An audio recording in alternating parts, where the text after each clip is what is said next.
Hello guys, welcome back to my channel JK study junction and this is Jatin Balotra. Guys, आज का current affair discuss करने से पहले हम रिकॉल कर लेते हैं कि कल हमने क्या क्या डिस्कस करा था। गाइस, कल हमने एक लीगल असेंबली के बारे में देखा था अफ़गानिस्तान की, जिसका नाम था लोया ज़िरका, जो हमेशा पिक्चर में नहीं आती, कभी कभी आती है अगर हेड ऑफ़ द स्टेट की सडन डेथ हो जाए, अगर न्यू कॉन्स्टिट्यूशन को अडॉप्ट करना हो, या नेशनल या रीजनल इश्यूज़ को सेटल करना हो। तो इसने अभी क्या है, रिलीज़ करा है 400 मिलिटेंट प्रिजनर्स को। तो गाइस, इंपॉर्टेंट है। साथ ही साथ कल हमने प्रायोरिटी सेक्टर लैंडिंग गाइडलाइंस को जो रिवाइज़ करा है आरबीआई ने, उसके रिलेटेड देखा। हमने देखा कि जो रशिया में next month strategic command post exercise होने वाली है, जिसका नाम है कैपकाज 2020, उसमें एससीओ के मेंबर्स पार्टिसिपेट करने वाले हैं। और हमने देखा था कि रशिया ने जो वैक्सीन बनाई है उसका नाम है स्पुतनिक 5, जिसका नाम उसने अपनी आर्टिफिशियल सैटेलाइट से लिया है। साथ ही साथ कल हमने नेशनल इंफ्रास्ट्रक्चर पाइपलाइन के रिलेटेड भी देखा था। गाइज, आज का करंट अफेयर काफ़ी इंपॉर्टेंट है। जैसा आपको पता है कि 15 अगस्त है, इंडिपेंडेंस डे है। और आपको पता है कि हम हर साल इंडिपेंडेंस डे सेलिब्रेट करते हैं ताकि हम ट्रिब्यूट दे सकें अपने लीडर्स को, जिन्होंने फ्रीडम स्ट्रगल में काफ़ी इम्पोर्टेंट रोल प्ले किया था। इम्पॉर्टेंट क्या है कि 2020 वाली कौन सी इंडिपेंडेंस डे है। गाइज, इस साल ये 74th इंडिपेंडेंस डे हम सेलिब्रेट करने वाले हैं। गाइज, जो नेक्स्ट न्यूज़ है वो मिनिस्ट्री ऑफ जल शक्ति के रिलेटेड है।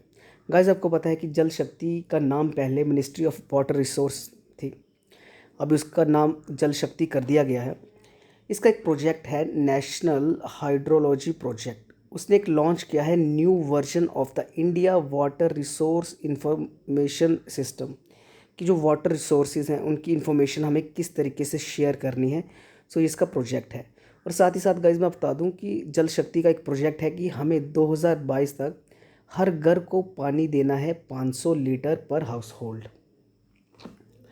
गाइस, जो नेक्स्ट न्यूज़ है वो एक हाइड्रो इलेक्ट्रिक प्लांट के रिलेटेड है। आपको पता है कि इंडिया और पाकिस्तान के बीच में एक ट्रीटी है जिसका नाम है Indus water treaty. Indus water treaty ने क्या किया है, 3 रिवर पाकिस्तान को दी है, 3 इंडिया को दी है। जैसे पाकिस्तान को दी है झेलम, चिनाब और इंडस। तो आपको पता है जैसे कि चिनाब रिवर में काफ़ी सारे इंडिया ने प्रोजेक्ट्स बनाए हैं। उन्हीं में से एक प्रोजेक्ट का नाम है रेटल हाइड्रो इलेक्ट्रिक प्लांट। तो पाकिस्तान ने रिक्वेस्ट करा है इंडिया को कि वो इस पे एक मीटिंग होल्ड करे, ताकि सिचुएशन पता चल सके कि किस तरीके से यहाँ पे काम चल रहा है। हमारे लिए इम्पोर्टेंट प्रोजेक्ट है। गाइस, जो ये प्रोजेक्ट है ये किश्तवाड़ डिस्ट्रिक्ट में है, चिनाब में। ये प्रोजेक्ट में 133 मीटर टॉल ग्रेविटी डैम है और 2 पावर स्टेशन है। इसको 2013 में प्राइम मिनिस्टर मनमोहन सिंह जी ने इसका फाउंडेशन स्टोन रखा था। और ये इसका जो वाटर है वो पाकिस्तान के हिस्से आता है as per the Indus water treaty. So guys, Indus water treaty के बारे में भी देख लेते हैं।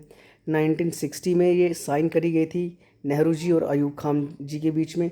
और इसको ब्रोकर कौन थे इसमें, जिन्होंने ये ट्रीटी करवाई थी, वो था वर्ल्ड बैंक। रावी व्यास सतलुज इंडिया को मिली थी, झेलम चिनाब और इंडस पाकिस्तान को। गाइस, जो नेक्स्ट न्यूज़ है that is related to Indian Council of Agriculture Research. अभी एक नया इनिशिएटिव स्टार्ट किया है जिसका नाम है कृषि मेघ। ये एक डेटा रिकवरी सेंटर है। सो एग्रीकल्चर मिनिस्ट्री ने लॉन्च करा है डेटा रिकवरी सेंटर, जिसका नाम है कृषि मेघ। ये क्या करेगा, जो प्रीशियस डेटा रहता है Indian Council of Agriculture research का, उसको ये प्रोटेक्ट करेगा। और हमने कृषि में एक जो रिकवरी सेंटर है इसको हैदराबाद में national academy of Agriculture research management में बनाया है। गाइस, जो मेन डेटा सेंटर है आईसीएआर का वो न्यू दिल्ली में है। और इसको जो सेटअप करा है ये करा गया है national agriculture higher education project के अंदर। और इसको जो फंड करेगा गवर्नमेंट करेगा और साथ ही साथ वर्ल्ड बैंक भी करेगा। गाइस, जो नेक्स्ट न्यूज़ है वो एक रिपोर्ट के रिलेटेड है, report of the committee on business responsibility reporting. Guys, ये रिपोर्ट रिलीज़ करती है मिनिस्ट्री ऑफ कॉरपोरेट अफेयर्स। आपको इतना याद रखना है कि जो report of the committee on business responsibility reporting, is release by the ministry of corporate affairs. और ये कौन से पैरामीटर्स को देख के रिपोर्ट बनाती है, that is non financial parameters. Guys जो नेक्स्ट न्यूज़ है वो इंडोनेशिया के रिलेटेड है। जैसे आपको पता है कि इंडोनेशिया रिंग ऑफ फायर्स के बीच में आता है, मीन्स यहाँ पे काफ़ी ज़्यादा वॉल्केनोज हैं जो एक्टिव है। तो अभी रिसेंटली हुआ क्या है, इंडोनेशिया के जो माउंट सिनाबंग वहाँ पे वॉल्केनो इरप्ट हुआ है। और जब ये इरप्ट हुआ, जो इसकी ऐश है और जिसका स्मोक है वो 16,000 फीट ऊपर तक गया था गाइस। और ये जो वॉल्केनो है ये नॉर्दर्न सुमात्रा के अंदर पाया जाता है और ये एक्टिव था 2010 के अंदर। गाइस इसके साथ ही आपको बता दूं, जो इंडोनेशिया है is home to many active volcanoes due to its position on ring of Fyers.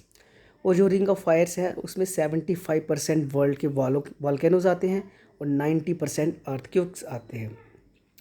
Guys जो रिंग ऑफ फायर्स है सारे आपको मेन आपको वॉल्केनोज वहाँ दिखेंगे। जब ओशनिक और कॉन्टिनेंटल ये प्लेट्स आपस में टकराती हैं, जिसका वेट ज़्यादा रहता है, डेंसिटी ज़्यादा रहती है, वो नीचे चला जाएगा।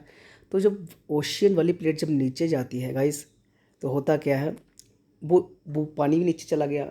अब जो नीचे पानी है वो गर्म भी है और हीट भी प्रोड्यूस हो रही है, और एक्स्ट्रा पानी और मिल गया तो कन्वेक्टिव करंट प्रोड्यूस होता है, मीन्स कि हीट प्लस वार्म वाटर। तो ये क्या करता है, ये ऊपर को उबलना स्टार्ट कर देता है, जिसकी वजह से वो क्या करता है, वो पंचर करना स्टार्ट कर देता है चीज़ों को,